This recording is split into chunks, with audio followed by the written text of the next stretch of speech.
Hoje é 26 de janeiro de 2017. Aconteceu coisa boa e sucedeu também muita coisa ruim no Brasil. E de coisa ruim e triste sucedeu a internação da ex-primeira-dama do país, Dona Marisa, que não é amiga do cronista, nunca se viram pessoalmente, só ao longe, mas é uma jovem senhora que partilhou com o marido Lula um pedaço bem grande dos destinos da nação brasileira. E o fez com uma sorte muito boa de dignidade, de prudência, de escondimento até das suas impressões pessoais a respeito do que sucedia por aqui. Bem ou mal, Lula foi presidente da República, não significando que tenha a simpatia deste antigo cronista. Mas o que sucedeu a Dona Marisa, pondo-a num hospital de primeira água, diga-se de passagem, a fim de cuidar de um acidente vascular circulatório, como se diz por aí, o que sucedeu a ela entristece qualquer família e deixa amordaçada também para o riso a cidadania. É bom lembrar que a história nunca se fez sem a presença das mulheres. Isso é evidente a partir de Eva, que deu à luz gêmeos Caim e Abel. Aconteceu então o primeiro homicídio que se tem notícia, de que se tem notícia. Isso está lá no Gênesis. Caim matou Abel. Elas são, as mulheres, desde tempos imemoriais, nossas parceiras, mães de nossos filhos, amigas e até, às vezes, nossas inimigas, e integram os grandes acontecimentos mundiais, não faltando em um só episódio da humanidade. Não é preciso procurá-las demasiadamente na realidade ou nas centenas e centenas de relatos deixados por poetas, trovadores, ganhadores de prêmios Nobel e milhares de contistas menores.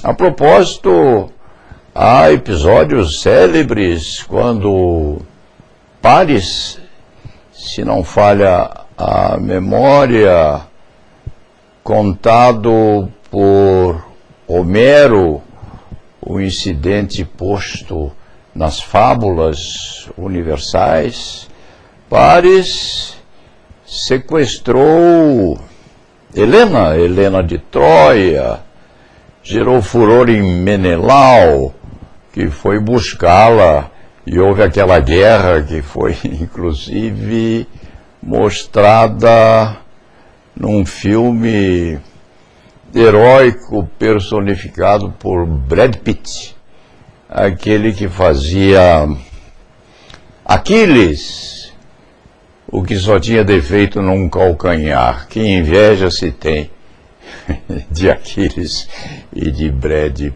Pitt. Já se vê que essa dissertação poderia ir longe, mas o cronista lembra, assim, homens famosos com mulheres apagadas ou não, pouco importa. Lembra Louis Pasteur, relembra, por exemplo, Sigmund Freud, que é o herói preferido do contista. Freud era casado com Marta, por sua vez, era cunhado de outra, quem sabe, Mirna, ou nome assemelhado.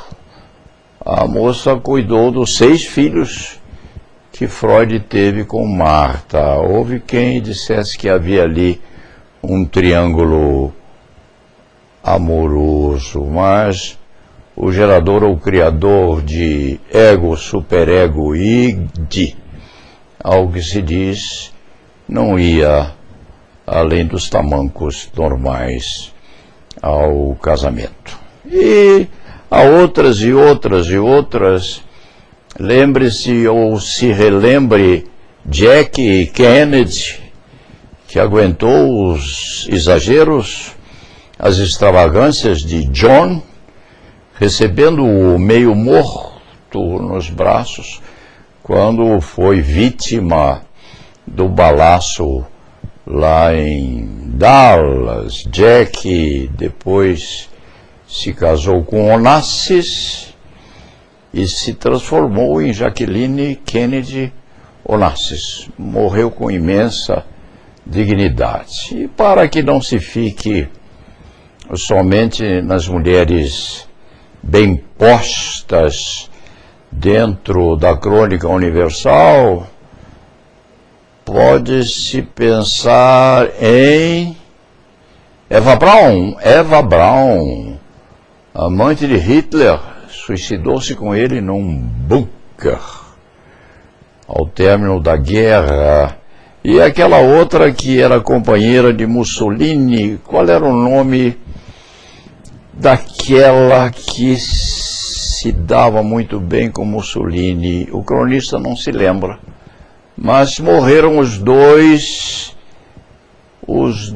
morreram e foram pendurados de cabeça para baixo numa árvore lá na velha Itália. Encerre-se com Marta.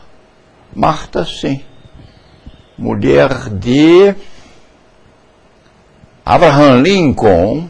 Marta, mulher de Abraham Lincoln, companheira dele no camarote, quando ele recebeu um balaço na nuca, disparado por Booth, um ator fracassado, que foi baleado e morto logo depois. As mulheres são assim. Encerre-se com Maria Bonita, mulher de Lampião. As cabeças dos dois foram incorporadas na ponta das baionetas das espingardas Papo Amarelo, quando os dois foram trucidados finalmente. Enfim, as mulheres estão sempre muito perto, grandes inspiradoras, grande parte do tempo para o bem, em pouquíssimas hipóteses para o mal, mas sempre acompanhando os seus maridos, mocinhos ou bandidos, havendo bandidos mortos nos braços das companheiras que estariam a afagá-los para lhes minorar as dores, porque dor também é universal.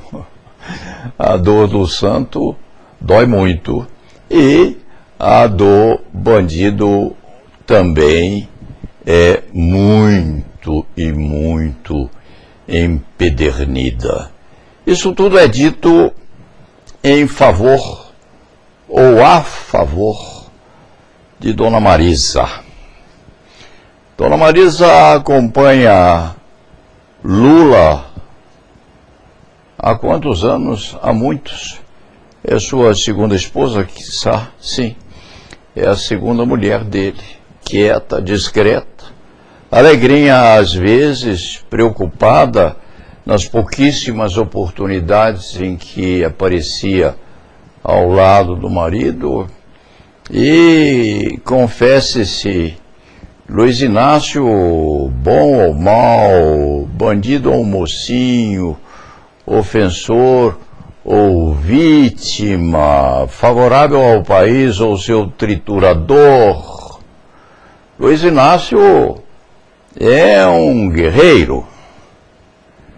Estão a ameaçá-lo de prisão, mas ele já foi preso tantas e tantas e tantas vezes quando moço, quando amadurecendo, que isso, quiçá, não fará grande diferença. Mas as mulheres dos homens, dos grandes e dos pequenos, as mulheres são também reféns. E há setores da investigação policial criminal hoje em dia, isso tanto no FBI, como no CIA e como na polícia de Trump. Trump acaba de admitir e acaba de abençoar a volta da tortura nos Estados Unidos, veja-se bem. E houve aqui e continua havendo quem defenda isso. Em Israel, o Supremo Tribunal Federal daquele país já havia, em eras não muito antigas, admitido uma certa forma de tortura como benfazeja para o aperfeiçoamento da verdade. Então, voltando-se a Dona Marisa e em se passando a outras muitas mulheres, de mocinhos e de bandidos, indiferentemente dos benfazejos e dos maledetos, dos membros da Gomorra e daqueles da Opus Dei, em se passando a elas, às vezes transformam-se em reféns. Porque no curso das investigações contra os maridos suspeitos de comportamentos infracionais, já houve o costume muito acentuado de se ameaçar o companheiro, de se lhe prender a mulher, a esposa, a amante, a filha, se quando não houvesse a delação ou a chamada colaboração premiada. Há quem diga que isso não aconteceu. Aconteceu, sim. E bastante, e há provas disso. De qualquer forma, as mulheres são, o mais das vezes, reféns. Prende-se o homem, deixa-se a mulher em volta, amedrontada, mas com vista muito firmada no beleguim a lhe propor eventualmente uma ameaça de prisão ao lado não, concomitantemente ou posterior a do marido. Isso sucede, acontece bastante. Lá na Itália, ao tempo das mãos limpas, já se fez, por exemplo, um ciclo de interrogatórios entre homens e mulheres. Os homens investigados sendo interrogados num canto, as mulheres no outro, sendo que o marido não sabia o que a esposa, ou companheira, ou filha estava a dizer e vice-versa. Isso é terrível. Verdade ou não, obtendo-se ou não a verdade, como dizia, ou como afirmou o juiz Sérgio Moro, quando se comete uma ilicitude de boa fé, a prova deve ser aproveitada. Foi mais ou menos o que disse esse eminente magistrado. Mas se houver contestação, o escriba até procura especificamente a correção vernacular para que a afirmativa fique perfeitamente exposta. Mas foi mais ou menos isso. De qualquer maneira, de qualquer forma, as mulheres são parte da Lava Jato. É esquisito.